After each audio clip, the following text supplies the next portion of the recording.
कोई हमारा वल्लभ, कोई सहजानंद, कोई माधव आदि को बड़ा और अवतार बतलाते सुना।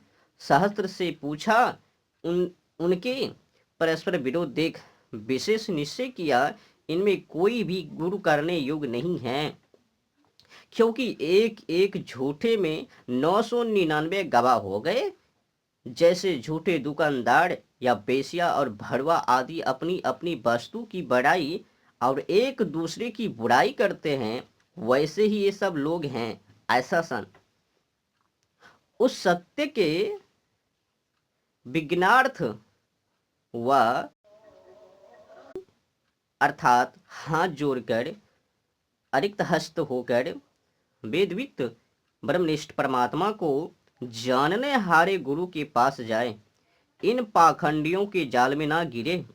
जब ऐसा जिज्ञासु विद्वान के पास जाए, उस शांति चित्त जितेंद्रिया समीप प्राप्त जिज्ञासु को यथार्थ ब्रह्मविद्या परमात्मा के गुण कर्म स्वभाव का उपदेश करे, और जिस जिस साधन से वह श्रोता धर्मार्थ काम मोक्ष और परमात्मा को जान सके, वैसी शिक्षा क्या करे।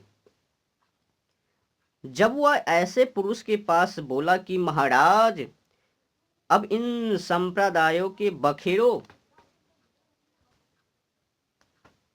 से मेरा चित्त भ्रांत हो गया, क्योंकि जो मैं इनमें से किसी एक का चेला होऊंगा तो 999 से विरोधी होना पड़ेगा।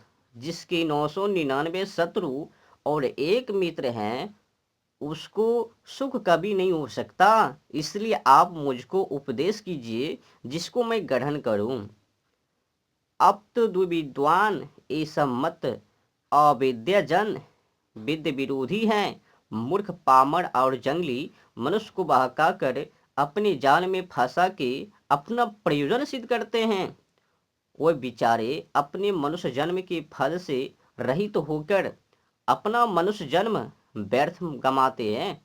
देख, जिस बात में ये रहस्य सहस्त्र एक मत हो, वह वेद मत ग्रह है, और जिसमें परस्पर विरोध हो, वह कल्पित झूठा अधर्म अग्रह है। जिज्ञासु, इसकी परीक्षा कैसे हो? अब तो तू जाकर इन बातों को पूछ, सबकी एक सम्मति हो जाएगी। तब वह उन 1000 की कुंडली के बीच में खड़ा होकर बोला कि सुनो सब लोगों, सत्य भाषण में धर्म व मिथ्य में सब एक स्वर होकर बोले कि सत्य भाषण में धर्म और मिथ्य भाषण में अधर्म। वैसे ही विद्या पढ़ने, ब्रह्मचार्य करने, पूर्ण युवावस्था में विवाह, सत्संग, पुरुषार्थ, सत्य व्यवहार आदि में धर्म, और अविद्या ग्रहण ब्रह्मचार्य न करने, व्यभिचार करने, कुसंग, आलस्य, अतस्य, अव्यवहार, छल कपट, हिंसा, परहानि करने आदि कर्मों में सबने एक मत होके कहा, विद्यादि के ग्रहण में धर्म और अविद्यादि के ग्रहण में अधर्म। तब जिज्ञासु ने सबसे कहा कि तुम इसी प्रकार सब जाने एक मत हो, सत्य धर्म की उन्नति और मिथ्य मार्ग की हानि क्यों नहीं करते हो? वे सब बोले, जो हम ऐसा करें तो हमको कौन पूछे, हमारे चेले हमारी आज्ञा माना रहे, जीविका नष्ट हो जाए, फिर जो हम आनंद कर रहे हैं सो सब हाथ से जाए। इसलिए हम जानते हैं कि तो अपने अपने मत का उपदेश और आग्रह करते ही जाते हैं, क्योंकि रोटी खाइए शक्कर से और दुनिया ठगिए मक्कर से। ऐसी बात है ना। देखो, संसार में सौदे सचे मनुष्य को कोई नहीं पूछता। जो कुछ ढोंग धूर्तता पाखंड करता है वही पदार्थ पाता है। फिर जिज्ञासु पूछ लेवे, जो तुम ऐसा पाखंड चलाकर अन्य मनुष्य को ठगते हो, तुमको राजा दंड क्यों नहीं देता?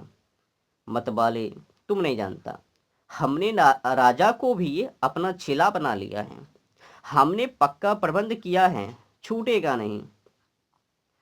तो जिज्ञासु होकर ये भी पूछ ले वे उनसे, जब तुम छल से अन्य मनुष्य को ठग उनकी हानि करते हो, तो परमेश्वर के सामने क्या उत्तर दोगे और घोर नरक में पड़ोगे? थोड़े जीवन के लिए इतना बड़ा अपराध करना क्यों नहीं छोड़ते हो? देखा जाएगा, नरक और परमेश्वर का दंड जब होगा तब होगा। अब तो आनंद करते हैं ना, हमको प्रसन्न से दंड देते, बलात्कार से नहीं लेते, फिर राजा दंड क्यों देवे? जिज्ञासु, जैसे कोई छोटे बालक को फुसला के धनादि पदार्थ ले लेता है, जैसे उसको दंड मिलता है, वैसे तुमको क्यों नहीं मिलता है? क्योंकि अग्न्यो भवति वो बलः पीता भवति मंत्रदाह। जो ज्ञान रहित होता है वह बालक, और जो ज्ञान का देने वाला है वह पिता और वृद्ध कहता है। जो बुद्धिमान विद्वान है वह तो तुम्हारी बातों में नहीं फंसता, किंतु अज्ञानी जो बालक के सदृश हैं, उनको ठगने में तुमको राज दंड अवश्य होना चाहिए। मत वाले, जब राजा प्रजा सब हमारे मत में हैं, तो हमको दंड कौन देने वाले हैं? जब ऐसी व्यवस्था होगी तब इन बातों को छोड़कर दूसरी व्यवस्था करेंगे। जिज्ञासु बनकर ये भी उनसे पूछ लेवे ना, जो तुम बैठे बैठे व्यर्थ माल मारते हो, जो विद्या अभ्यास कर गृहस्थों के लड़के लड़कियों को पढ़ाओ तो तुम्हारा और गृहस्थों का कल्याण हो जावे। मत वाले, तुम नहीं जानते हो, जब हम बाल अवस्था से लेकर मरण तक के सुखों को छोड़े, बाल्य अवस्था से युवावस्था तक विद्या पढ़ने में, पश्चात पढ़ाने में और उपदेश करने में जन भर परिश्रम करें, हमको क्या प्रयोजन? हमको ऐसे ही रुपये मिलते हैं, चैन उड़ाते हैं, और उसको क्यों छोड़े? जिज्ञासु, इसका परिणाम तो बुरा है। देखो, तुमको बड़े रोग होते हैं, शीघ्र मर जाते हो, बुद्धिमानों में निंदित होते हो, फिर भी क्यों नहीं समझते? मत वाले, अरे भाई, टका धर्मष्टका कर्म टका ही परमं पदम, यस्य गृहे टका नास्ति हाँ टकम टक टकायते आनः अंश कलह प्रोक्ता रूपियो असो भगवान स्वयं अतसत सर्व इच्छन्ति रूप्यम ही गुणवत्तम। तू लड़का है, संसार की बातें नहीं जानता? देख, टका के बिना धर्म, टका के बिना कर्म, टका के बिना परम पद नहीं होता। जिसके घर में टका नहीं है वह हाय टका टका करता करता उत्तम पदार्थों को टक टक देख रहता है कि हाय मेरे पास टका होता तो उत्तम उत्तम पदार्थों को मैं भोगता। क्योंकि सब कोई 16 कला युक्त अदृश्य भगवान का कथन श्रवण करते हैं, सो तो नहीं दिखता, परंतु 16 आने और पैसे कोरी रूप अंश कला युक्त जो रुपये हैं वही साक्षात भगवान हैं। इसलिए सब कोई रुपयों की खोज में लगे हैं, क्योंकि सब काम रुपयों से सिद्ध होते हैं। जिज्ञासु बनकर फिर उनसे पूछ लेवे, ठीक है, तुम्हारी भीतर की लीला बाहर आ गई।